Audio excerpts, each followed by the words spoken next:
Good afternoon, good afternoon. Welcome back to our afternoon sessions where we've been looking at the story of Gideon from Judges 6, 7, and 8. And I am the founder of Love from Ministries. And I'm just spending time with you here as we glean together from the book of Judges. We have been looking at the book of Judges, and so far we have looked at your positional standing. Arise to purpose, let your identity be resurrected. We have also looked at moving with God in a season of uncertainty, like the season we are in right now, where we don't really know how things are going to play out. But we say that our prayer, that's what we've been looking at yesterday, that we say we should remain humble and we should continue to go to God and ask for which way to go, no matter when we were given the assignment, but we should continue. When we finished one part we've done, we should go back and say, God, what next? God, what else are you saying? We should continue being in fellowship with Him and allowing Him to guide us instead of us, thinking we've mastered the vision. Now we now know everything. No, we should just continue to go to God, like what Gideon continued to do. And from verse 9, and we're going to just do this together. And if you have any insights, I would love words that God, please do share. We want to learn together and comment, and put your thoughts in the comment section there. So we're going to look at today, our topic, I've titled it Submission in Leadership. We're going to look at submission in leadership based on how Gideon submitted to God. Verse 9, it says, it happened on the same night that the Lord said to him, and you shall hear what they say, and afterward your hands shall be strengthened as locusts, and the camels were without number, and the sand by the seashore is his companion. He said, I've had him. To my surprise, a loaf of barley bread tumbled into the camp of Gideon. It came to his companion, and these were the enemies of Israel. And it says in verse 14 that then his companion answered and said, and the whole, can you imagine a soldier in a camp, and how would you be feeling? How would you feel? I would leave the camp, I would run away. Anyway, let's continue. It's shipped. He returned to the camp of Israel and said, arise, for the Lord has delivered the camp of Midian into your hand. Then he divided the 300 men into 3 companies. It says that, and he put a trumpet into every man's hand with empty pitchers and torches and the side pitchers. And he said to them, look at me and do likewise. Watch, and when I come to the edge of the camp, you shall do as I do. It says, when I blow the trumpet, I and all who are with me, then you also blow the trumpet on every side of the whole camp and say, the sword of the Lord and of Gideon. So Gideon and the 100 men who were with him came to the outposts of the pitchers that were in their hands. So today, that's where we're going to learn from. That's what we're looking at today. We're looking at what God is saying to me. For I delivered it into your hand. But if you are afraid, go down to the camp. But he's saying to him at the same time, I have already delivered you. Go and see them. I have already delivered them into your hands. You see. And yet Gideon is still going to fight, is still going to go to war, despite the Lord having already said, I have delivered you. I want to bring it home to us. You see, God's grace has provided every single thing that we would ever need. I want you to understand today that God has already given us every single thing that we ever need in our life. But you can ask me and say, but how come I don't see those things? You see, here Gideon is and take the victory. They're still in the spiritual realm to play. And when we spoke about Elijah and provision, we talked that our part in what God has put for us through grace is done, acknowledging it, and declaring and decreeing this thing to manifest by speaking, like the Solomon says that confers this. Sometimes God would. It is about taking action. You can be asking God for a job. You see, you can be asking God for a job. They're saying, I have provision for you. Provision for you to receive that abundance that he has for you, you're going to need a channel of pick a form, apply for a job, and to see, the manifest glory of God in you.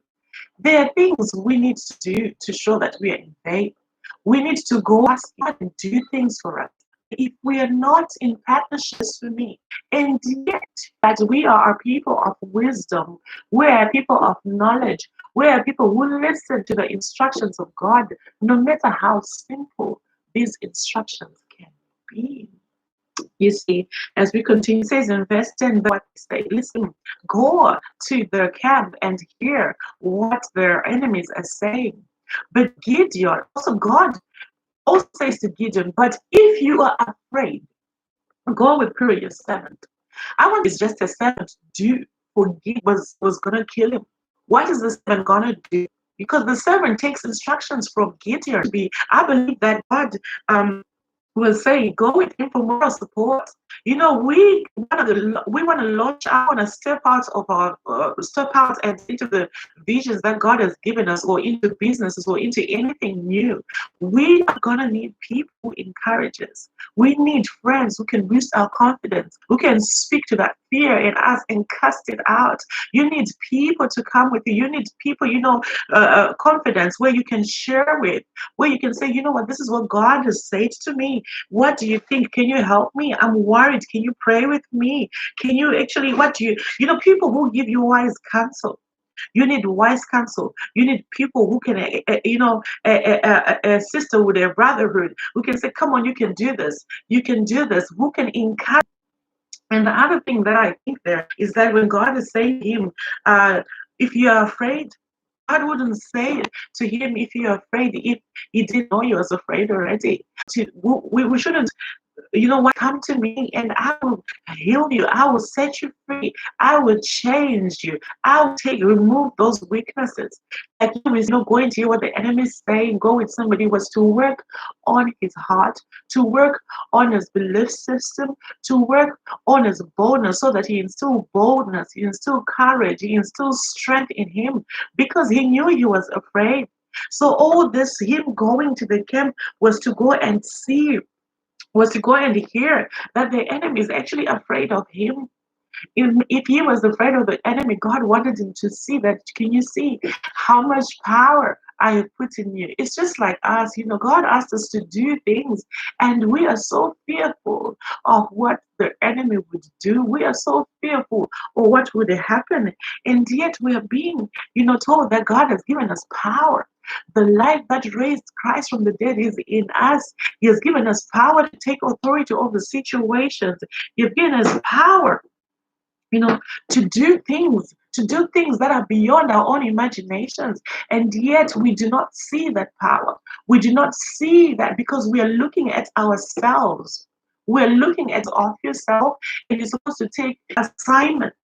Because once you believe that the one who's giving me assignment, then things will be much more easier for you. But if you've done this before, then maybe you'll be just put to shame. But whenever God gives you an assignment, you need to remember that the Almighty is the one who is the instigator. He is the boss here. He calls the shots. My job is to just listen to Him. And you will see that you can actually complete this assignment without even stressing, because the one who's supposed to stress about it is doing the stressing. You're just doing the implementing, because he cannot. Boldness is the boldness that we're supposed to walk in. God's boldness is the boldness that we do things supernatural. Whenever God gives you something to do, remember on strength, not in my own power. But if there are things that need you to be delivered from, God of the way. So even when he felt weak, God will call out his weakness. Like he said, if you're afraid, go with her. God will call out his weakness, and he wouldn't just call out his weakness to shame, just like people do. Sometimes people will call out your weakness or your shortcomings just to shame you, just to put you down so that you're weakened. The enemy can use anyone to do that. He would share the place, the mountains, to move away from your identity. You come back in and recognize that no, but this is what Christ has done for me, and this is who I am. Oh, I ought to go back to my place. instead of moving to a place where you would then regret. So here, God says to Gideon, go to the camp. You see, he says, go to the camp because because he said to him, after you have gone, you working in him. And also in verse 13, see, spending time in the presence of God to see what the enemy is doing. Your enemy is attacking you. Because sometimes we want to pray concerning a situation where the enemy has a hold on us and why. But God can open us, join us from the book of Judges 7. We are on verse 13 right now. And here Gideon had been told where to direct our prayers. We know how to pray.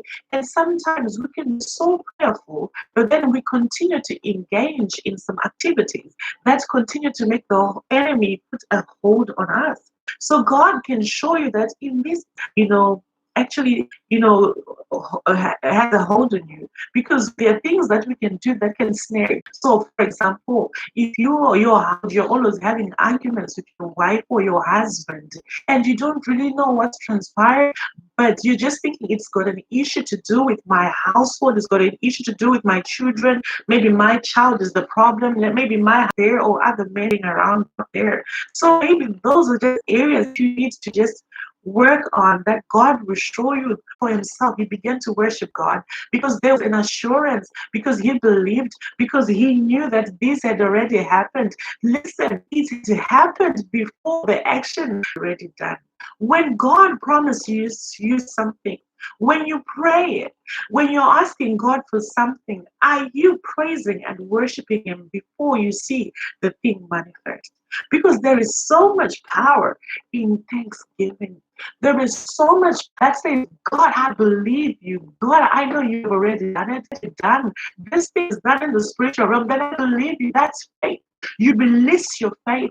And then when you release your faith, the manifestation, there is power in that, because it shows you are trusting God.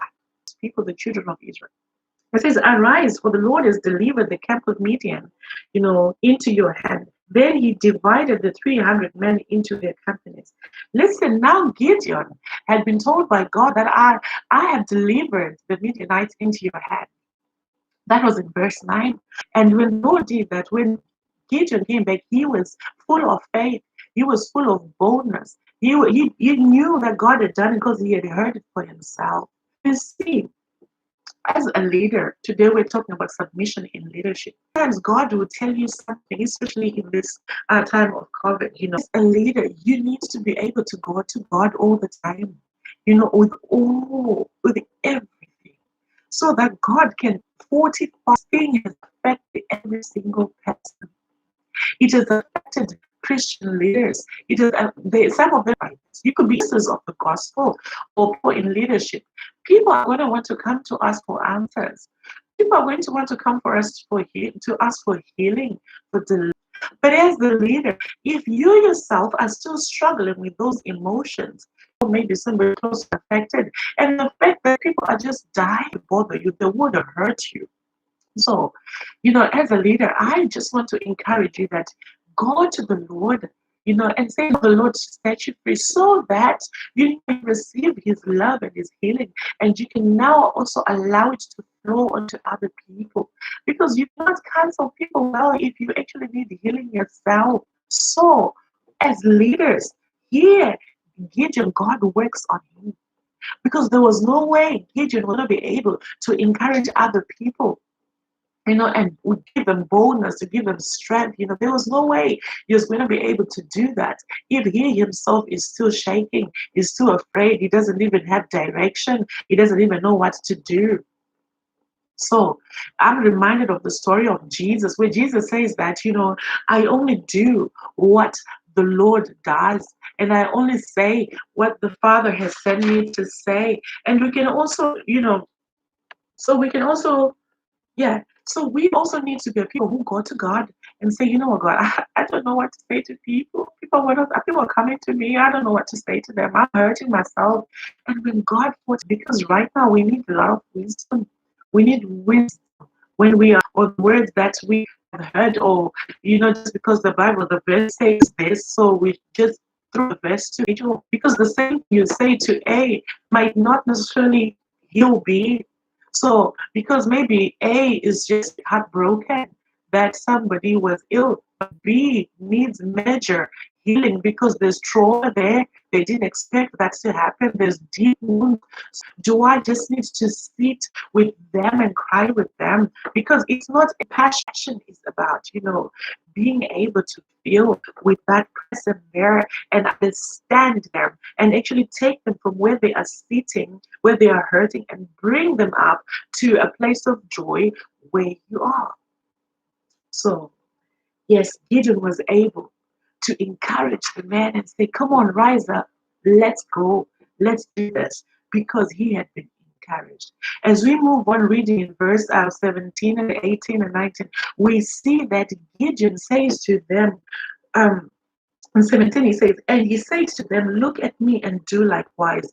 Watch, and when I come to the edge of the camp, you shall do as I do. When I blow the trumpet, I want to talk about, leadership.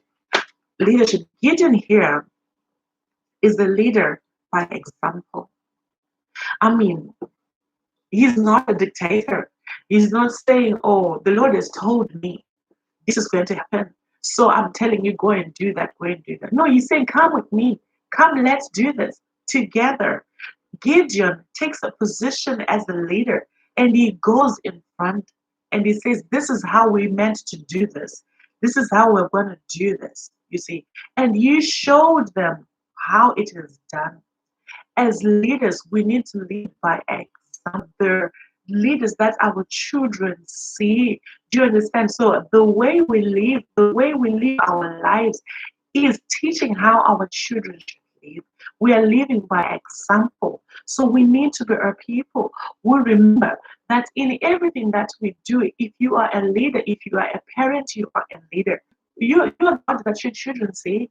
Yes, they were teachers at school, but you are the one they learn from more than they learn from anybody. Your morals, your ethics, the way you speak to people, the way you speak to them.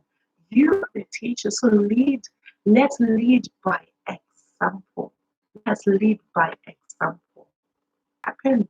And they fought. There was unity. The way you are submitted to God, the word of God says in Psalm to his garment. And where there is unity, God commands a blessing.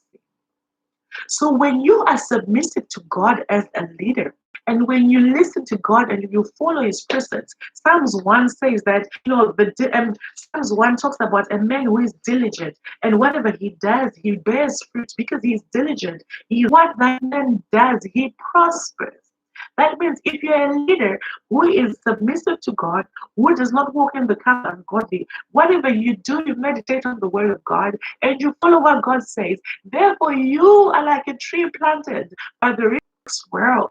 The people you lead, they will follow you and there will be nothing that you do. And it says that, Ephraim saying, come down against the Midianites and says them from the watering places. You see here, that 7 wasn't going to save him, but he was there for a reason. For the people before Moses and said, let us go up at once and take possession, for we are well able to overcome it. And Caleb is enthusiastic, he's filled with faith, he's filled with courage, and then he says, come on, let's do this. But then there are people there who says, but the men who had gone up with him said, we are not able to go again up against the people, for they are stronger than we. You see, and they say, and they gave the children of Israel a bad report of the land which they had spied out, saying, the land through which we have gone as spies is a land that devours its inhabitants, and all the people whom we saw in it are men of great stature. So they were seeing their enemies as men of great stature, so they couldn't see themselves as men of great stature. And here I'm coming, and the Bible here says that the Midianites were a lot, they were just there in the camp, they were like locusts.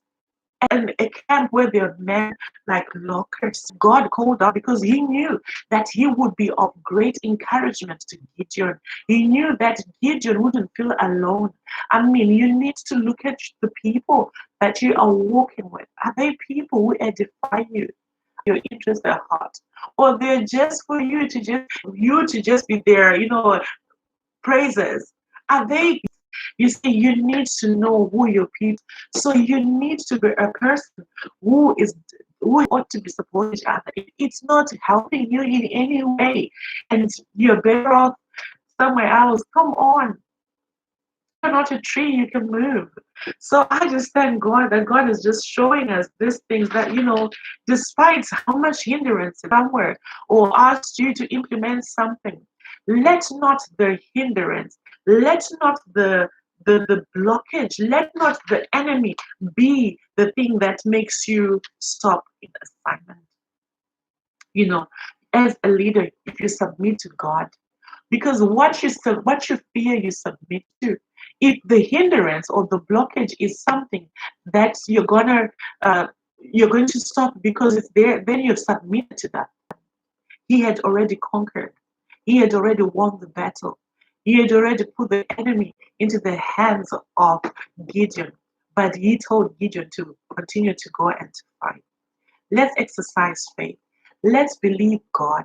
Let's submit to God as leaders. Let's submit to Him. Because once we submit to Him and once we move in His presence and we go back to Him, those walls that we see before us will be broken because we are not just advancing with the way we desire. We are taking, but if you know God has said do it, my dear, just do it. You never know what God has in store for you. So that's what I have for us today. I will see you tomorrow, same time. We will be finishing up the book of finishing up Judges 6, 7, and 8 on Friday. And on Monday, we'll see what God has for us. So I love you. Jesus loves you. Be blessed. Goodbye.